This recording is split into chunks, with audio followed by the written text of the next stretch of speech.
यार अब नीट 2023 एकदम पास आ गया। इसके अंदर काफ़ी बच्चों के ये डाउट्स रहते हैं कि यार हमें वो इंपॉर्टेंट चैप्टर्स पता चल जाए केमिस्ट्री के, ताकि यार हम इन चैप्टर्स को अच्छे से कर लें तो यार हमारा कम से कम 150 प्लस मार्क्स बन जाए केमिस्ट्री के अंदर, तो हम अच्छे से नीट को क्रैक कर देंगे।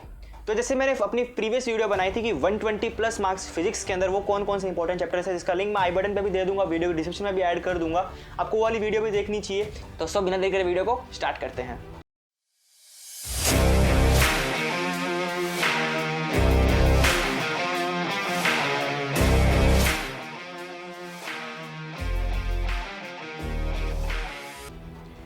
So hello guys, my name is Keshav Lakhotia from IIT ISM Dhanbad. यार आज की इस वीडियो में बात कर रहे हैं कि यार वो 150 प्लस मार्क्स वाले इंपॉर्टेंट चैप्टर्स बता दो भैया, कि यार हम इन्हें करके चले जाएं कम से कम, कि यार हमारे इतने मार्क्स तो आ जाएं। ऑब्वियस बात है यार, 180 मार्क्स का पेपर आता है, 150 प्लस आपको लेकर आने हैं तो आपको अपना मैक्सिमम सिलेबस कवर करना पड़ेगा।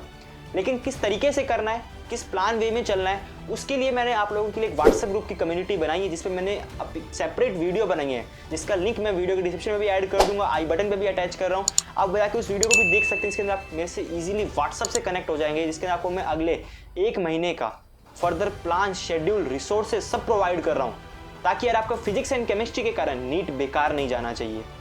ये मोस्ट इंपॉर्टेंट बात थी। देखो अपने बात करते हैं कि यार वो कौन कौन से इंपॉर्टेंट चैप्टर्स है। देखो यार सबसे पहले आता है एस ब्लॉक, इनऑर्गेनिक का चैप्टर है। आपको इसको अच्छे से रिवाइज करना पड़ेगा। इसके लिए आपको वन शॉट देखनी है नहीं देखनी है आप पे डिपेंड करता है, लेकिन आप कम से कम एनसीईआरटी को 3 बार पढ़ना है।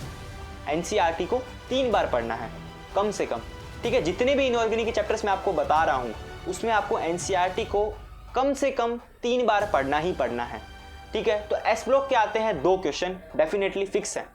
सेकेंड आता है स्ट्रक्चर ऑफ एटम, जिसके भी आते हैं 2 क्वेश्चन। थर्ड आता है केमिकल बॉन्डिंग, जिसके भी आते हैं 2 क्वेश्चन। फोर्थ आता है स्टेट्स ऑफ मैटर, जिसके आते हैं 2 क्वेश्चन। फिफ्थ आता है इक्विलिब्रियम, जिसके आते हैं 4 क्वेश्चन। एंड सिक्स्थ आता है थर्मोडायनेमिक्स, जिसके आते हैं 2 क्वेश्चन। सेवेंथ आता है ऑर्गेनिक केमिस्ट्री के some basic principle and techniques, जिसके पिछले 3 सालों के अंदर 3 क्वेश्चंस पूछे गए हैं। इस साल भी 3 क्वेश्चंस पूछे जाएंगे। देखो यार ये ऑर्गेनिक का चैप्टर जरूर है, लेकिन आपको इसको कम से कम एनसीईआरटी से 4 बार रिवाइज करना है। कम से कम इस एनसीईआरटी से इस चैप्टर को 4 बार पढ़ना, क्योंकि इसके पिछले 3 सालों से 3 क्वेश्चंस पूछे जा रहे हैं, तो इस साल भी 3 क्वेश्चंस तो जायज़ है पूछे जाएंगे।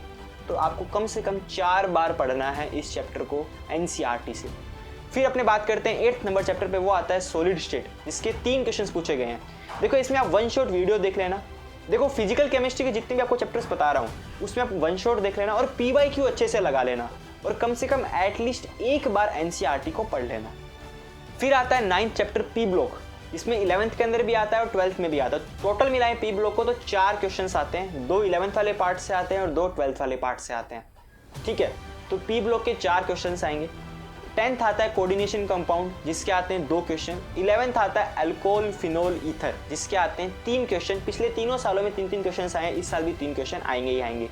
12th आता है एल्डिहाइड, 4 क्वेश्चन फिक्स है। कैनिन-जारो रिएक्शन, एल्डोल कंडेंसेशन रिएक्शन, ये अच्छे से पढ़ लेना इसमें, ठीक है। 13th आता है D and F block. 14th आता है इलेक्ट्रोकेमिस्ट्री। DF ब्लॉक के 2 क्वेश्चन आते हैं। इलेक्ट्रोकेमिस्ट्री के भी 2 से 3 क्वेश्चन आते हैं, मिनिमम लेके चलते हैं 2 क्वेश्चन। 15th आता है हाइड्रोजन, जिसके आते हैं 2 क्वेश्चन। आपको मैंने 15 चैप्टर्स बताए हैं, जिसके अंदर इनऑर्गेनिक के भी हैं, फिजिकल के भी हैं और ऑर्गेनिक के भी हैं। टोटल आपको मैंने क्वेश्चंस बता दिए 38, जिसके यदि आप मार्क्स बनाओगे तो वो बनेंगे 152 मार्क्स। तो आपको मैंने वो मोस्ट इंपॉर्टेंट चैप्टर्स बता दिए कि यार आपको कम से कम ये चैप्टर्स तो पढ़ के जाने ही हैं।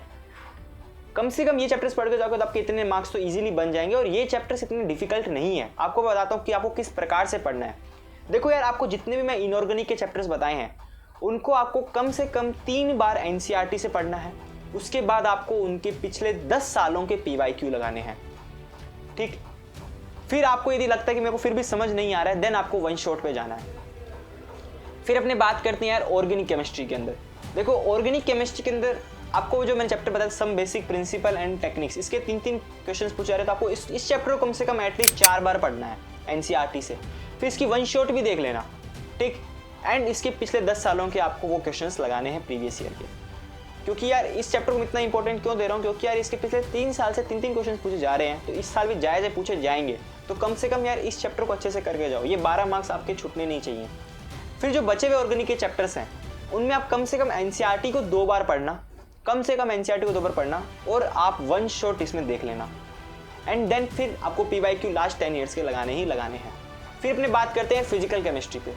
फिजिकल केमिस्ट्री का आपको जितने भी टॉपिक्स मैंने बताए कम से कम आपको 1 बार एनसीईआरटी पढ़नी है और 1 शॉट देख लेना। पीवाईक्यू के पिछले 10 साल के क्वेश्चंस लगाने हैं। अब देखो भाई एनसीईआरटी को किस तरीके से करना है। देखो यार एनसीईआरटी आप पढ़ रहे हो यदि 1 या 2 बार, तो यार जितने भी डायलॉग बॉक्सेस होते हैं, साइड में जो बॉक्सेस आते हैं, जो येलो बॉक्सेस होते हैं, जो छोटे छोटे बॉक्सेस में लिखे होते हैं सामान, उन सबको आपको पढ़ना मस्ट रिक्वायर्ड है। क्योंकि यार कभी कभी वहीं से क्वेश्चंस पूछ ले जाते हैं। एनसीईआरटी में जो समरी लिखी होती है उसको भी पढ़ना, एनसीईआरटी से चप्पा चप्पा पढ़ लेना है। जब तक आप एनसीईआरटी को अच्छे से नहीं करोगे नीट नहीं निकलने वाली, ये आप अपने दिमाग में डाल लो। एनसीईआरटी को अच्छे से पढ़ना, रिवाइज हो जाना चाहिए। एनसीईआरटी इस तरीके से रिवाइज करना, इस तरीके से पढ़ना कि यार चैप्टर बंद कर दो, अब सुनाओ भाई इस चैप्टर में कौन कौन से टॉपिक्स थे, कौन कौन सी हेडलाइंस थी, कौन कौन से उस टॉपिक की इंपॉर्टेंट बातें थी, वो आपको रिकॉल हो जानी चाहिए। इस तरीके से आपको एनसीईआरटी को पढ़ना है। अब देखो यार इन चैप्टर्स को आपको कितने दिनों में कैसे कैसे कवर करना है, तो उसके लिए जो रिसोर्सेज शेड्यूल चाहिए वो मोस्ट रिक्वायर्ड होते हैं। आप खुद से भी प्लान कर सकते हैं। वैसे आप लोगों के लिए व्हाट्सएप ग्रुप की कम्युनिटी बनाई है, उसको आप ज्वाइन कर सकते हैं, जिसके लिंक्स मैं वीडियो डिस्क्रिप्शन में ऐड कर रहा हूँ। आप उसको वहाँ से इजीली ज्वाइन कर सकते हैं एंड आपको जो भी डाउट्स होंगे आप वहाँ से मेरे से पूछ भी सकते हैं। एंड आपको यार कोई और डाउट आ रहा है इस वीडियो से रिलेटेड तो वो भी आप मुझे कमेंट आउट कर दें। एंड फर्दर किस पे आप वीडियो चाहते हो वो भी आप मुझे प्लीज़ कमेंट आउट कर देना। तो इसी के साथ गाइज मुझे लगता है आप लोगों के लिए वीडियो काफ़ी ज़्यादा हेल्पफुल रही होगी। अभी तक आपने चैनल को सब्सक्राइब नहीं किया, सब्सक्राइब करो एंड बेल आइकन पे ऑल पे क्लिक जरूर करना। एंड वीडियो को लाइक एंड हर जगह शेयर प्लीज़ करो, क्योंकि यार ये मुझे ज़रूरी है कि यार ये वीडियोज़ हर नीट एस्पिरेंट तक वीडियो पहुँचनी चाहिए, क्योंकि यार इसके अंदर वो इंपॉर्टेंट बातें आपको मैंने बताई है जो मुझे लगता है कि यार हर बच्चे का जानने का हक है। इसी के साथ गाइज मिलते हैं नेक्स्ट वीडियो में। Thank you, bye bye.